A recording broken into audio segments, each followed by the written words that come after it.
দর্শক মন্ডলী আসসালামু আলাইকুম। আমি এই মুহূর্তে আছি পিরোজপুরের মঠবাড়িয়া উপজেলার শাপলাজা ইউনিয়নের চরকগাছা গ্রামে।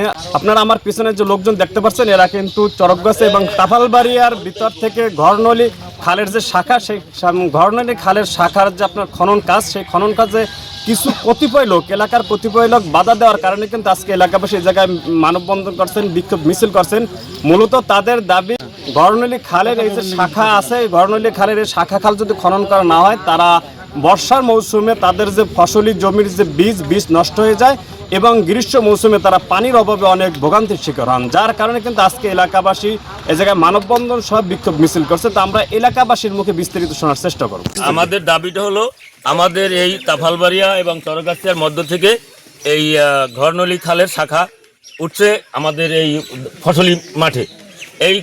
এই খালটা একদম ঘুরে পশ্চিম চরগাছিয়া ফসলি মানে এটা যে এই যে বাবুরহাটের যে মেন রোড, এই মেন রোড ক্রস করেও রাস্তার পশ্চিম পাশেও 600 মিটারের মতন একটা মানে খাল, পুরানো খাল, যে খালটা সিএসএ রেকর্ডে আছে। তো এই খালটাকে পুনঃখনন করার জন্য পানি উন্নয়ন বোর্ড একটা বরাদ্দ দিয়েছে। সেই অনুযায়ী পানি উন্নয়ন বোর্ডের নির্দেশে তারা খাল খনন করতেছে। খাল প্রায় 1.5 কিলোর মতন খাল খনন করা হয়ে গেছে। 1.5 কিলোমিটারের মাথায় এসে এখানে এক ব্যক্তি আছে মোস্তফা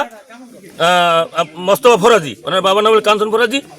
ওনার বাড়ির পিছন থেকে যখন খাল যাবে, এখন উনি আর এখানে খালে কাটতে দিচ্ছে না, সে বাধা দিচ্ছে। বাধা দেওয়ার কারণ হচ্ছে যে তার 2-1টা গাছ নষ্ট হবে, শুধু এই কারণে। এখন আমাদের এই তাফালবাড়িয়া এবং চরগাছিয়া এই দুইটা মাঠে মিনিমাম 4000 একর সম্পত্তি আছে এবং এখানে মিনিমাম 4000-এর উপরে কৃষক আছে। আমরা বর্ষা মৌসুমে পানি জলাবদ্ধতার কারণে আমরা বীজতলা তৈরি করতে পারি না, আমাদের বীজ পচে যায় এবং আমাদের ফসল বিনষ্ট হয়।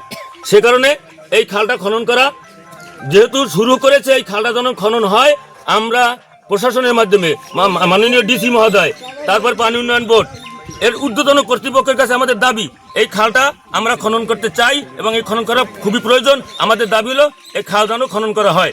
এইটা আমরা হিন্দু পরিবারের ছেলে, কিন্তু আমরা এই জলবদ্ধ কারণে আমরা কৃষকরাও প্রতি বছর আমরা না খাই থাকতে হয়। আপনাদের কি বলবো, আচ্ছা আপনার ফসল নষ্ট হয়ে যাচ্ছে জলবদ্ধতার কারণে, জলের কারণে। আর আমরা ছোট ছোট ছেলে মেয়ে নিয়ে আমরা ওই মাঠে ধান ফলাই, সেখানে লোক নিয়ে ওই পানির ইচ্ছে, তারপর ধান ফলাইতে আমরা বীজ রোপণ করতে পারি না। আপনাদের দাবি কি? আমাদের দাবি আমরা ভোগান্তিতে আছি। আমাকে কৃষক, এই যে হিন্দু এলাকার এই যে অনেক হিন্দুরা আসছে, দেখেন আমরা ওই সময় বীজ নষ্ট হয়ে যায়, বীজ কিনতে হয়, আমরা গরিব কৃষক, আমরা এই দিয়া ভোগান্তিতে আছি। আমাদের দাবি এইটা, আমাদের খাল খনন করা হোক। খাল তো আমরা মাপে দিছি, কাটিয়ে আইছে 2 কিলোমিটার।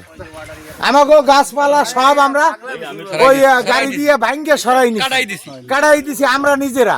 আমাকে খাল দরকার, আমাকে যদি খাল না হয় তা আমাদের ফসল হইবে না, পানিবদ্ধতা হইবে, পানিতে ফসল নষ্ট হইবে, যার কারণে আমাদের খাল দরকার। 2-1 লোক আছে যারা যারা খালের বিপক্ষে, তাদের জন্য আমাকে ওই মানববন্ধন আজকে।